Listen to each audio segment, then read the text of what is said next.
Hello friends, welcome to આશા શક્તિ રસોઈ. ગણપતિ બાપા special મીઠાઈ સિરીઝમાં આજે ડે 2 પર આપણે બનાવવાના છીએ ડેટ્સ વિથ ડ્રાય ફ્રૂટ્સ લાડવા. આ લાડવા એકદમ સુગર ફ્રી, હેલ્ધી અને ટેસ્ટી છે. પરફેક્ટ છે ગણપતિના પ્રસાદ માટે. તો ચાલો શરૂ કરીએ આજનું સ્વીટ રેસીપી ખજૂર ડ્રાય ફ્રૂટના લાડવા. આ વિડીયો સ્કીપ ન કરતા એન્ડ સુધી જોજો, તમને ખૂબ જ મજા આવશે.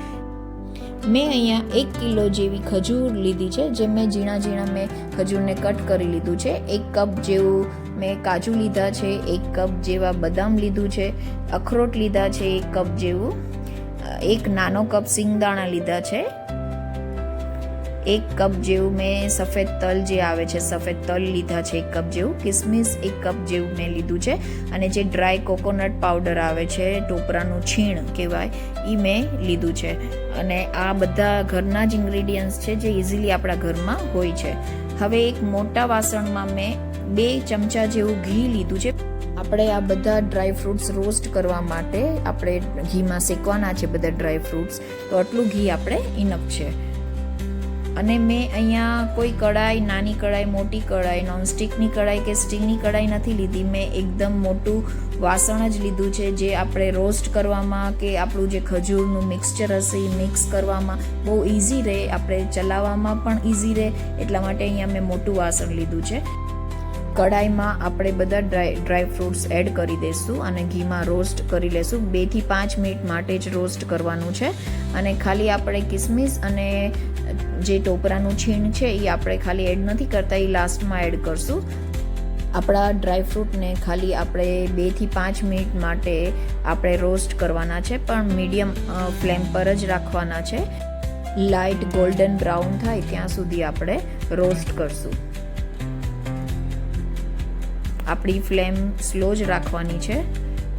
અને હવે તમે જોઈ શકો છો આપણા ડ્રાય ફ્રૂટ એકદમ રોસ્ટ થઈ ગયા છે અને ગોલ્ડન બ્રાઉન બી થઈ ગયા છે. હવે આપણે એક પ્લેટમાં આ બધા ડ્રાય ફ્રૂટ્સ આપણે લઈ લેશું અને ઠંડુ થવા રાખી દઈશું. ઠંડુ થાય પછી આપણે મિક્સચરમાં આ કાજુ બદામ જે રોસ્ટ કરેલા છે ડ્રાય ફ્રૂટ્સ આપણે ક્રશ કરી લેશું.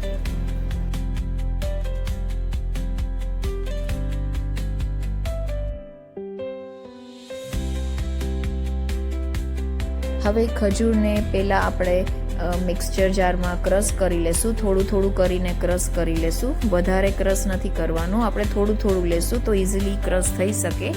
અને પછી આપણે ઘીમાં એડ કરવાનું છે. ઘીમાં ખજૂરને આપણે રોસ્ટ કરશું. જો તમે જોઈ શકો છો આવી રીતે જ આપણે ક્રશ કરવાનું છે, બહુ ઝીણું નથી કરવાનું. હવે સેમ વાસણમાં જ આપણે સેમ કડાઈમાં જ આપણે ખજૂર ક્રશ કરેલી એડ કરી દઈશું. અને હવે બીજું જે થોડું બાકી છે ખજૂર, એ બી આપણે ક્રશ કરી લેશું અને સેમ વાસણમાં આપણે એડ કરી લેશું. અને હવે એ જ વાસણમાં આપણે થોડું ઘી, એમાં અંદર છે જ ઘી, અને એમાં જ આપણે રોસ્ટ કરી લેશું ખજૂર. ખજૂરને બી આપણે 5 થી 6 મિનિટ માટે સરસ ઘીમાં રોસ્ટ કરી લેશું. અને ઘીમાં રોસ્ટ કરવાથી ખજૂરનો તલનો ટેસ્ટ બહુ સરસ આવે છે, એટલે આપણે 5 થી 6 મિનિટ માટે આપણે ખજૂરને બી રોસ્ટ કરી લેશું.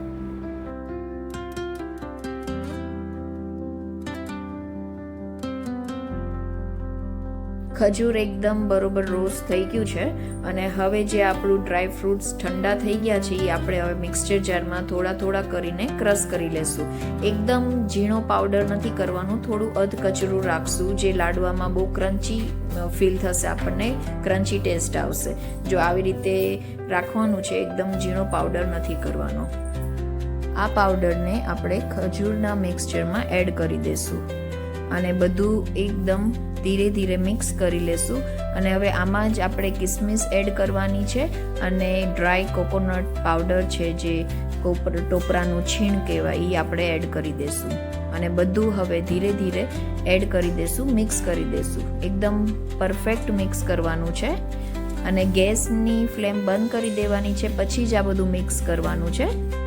અને થોડું ઠંડુ થાય પછી આપણે હાથની મદદ દ્વારા આપણે મિક્સ કરવાનું છે. જેમ આપણે લોટ બાંધીએ છીએ એવી રીતે આપણે એકદમ મસળવાનું છે અને આપણે હાથથી મિક્સ કરી લેશું બધું.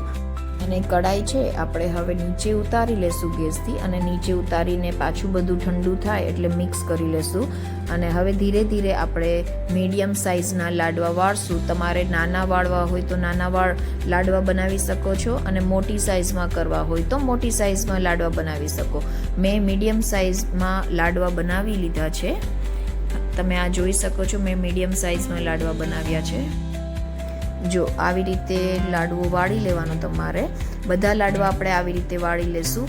અને આ એક લાડવો છે જે સવારમાં તમે ગરમ પાણી જો પીવો તો ગરમ પાણીની સાથે એક લાડવો તમે જમી જાઓ તો તમને આખો દિવસ તમારા બોડીમાં એનર્જી રહેશે, તમે ફ્રેશ ફીલ થશો.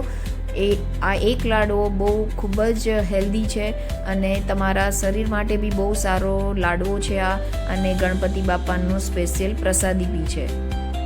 તો આવી રીતે આપણે બધા લાડવા આપણે કઢાઈમાં કાળા તલ મેં લીધા છે. કાળા તલમાં રગદોળીને આવી રીતે દબાવીને તલ આપણે ચીપકી જાય, બધા લાડવામાં ચોંટી જાય, એવી રીતે આપણે બધા લાડવા તલમાં રગદોળીને આપણે લાડવા તૈયાર કરી લેશું. તલમાં બધા લાડવા મિક્સ કરી લીધા છે. હવે આપણા લાડવા તૈયાર છે. અને તમને જો તમારા જે ફેવરિટ લાડવા હોય કે મારે આ રેસીપી જોવી છે, આ રેસીપી શીખવી છે, તો તમે કમેન્ટ્સમાં મને જરૂર જણાવજો કે તમને કયા લાડવા ભાવે છે અને કયા લાડવાની તમને રેસીપી જાણવી છે, જોવી છે. તો તમે કમેન્ટ્સમાં શેર કરો તો હું એ રેસીપી જરૂર તમારી જોડે શેર કરીશ, વિડીયો બનાવીશ અને એ વિડીયો શેર કરીશ.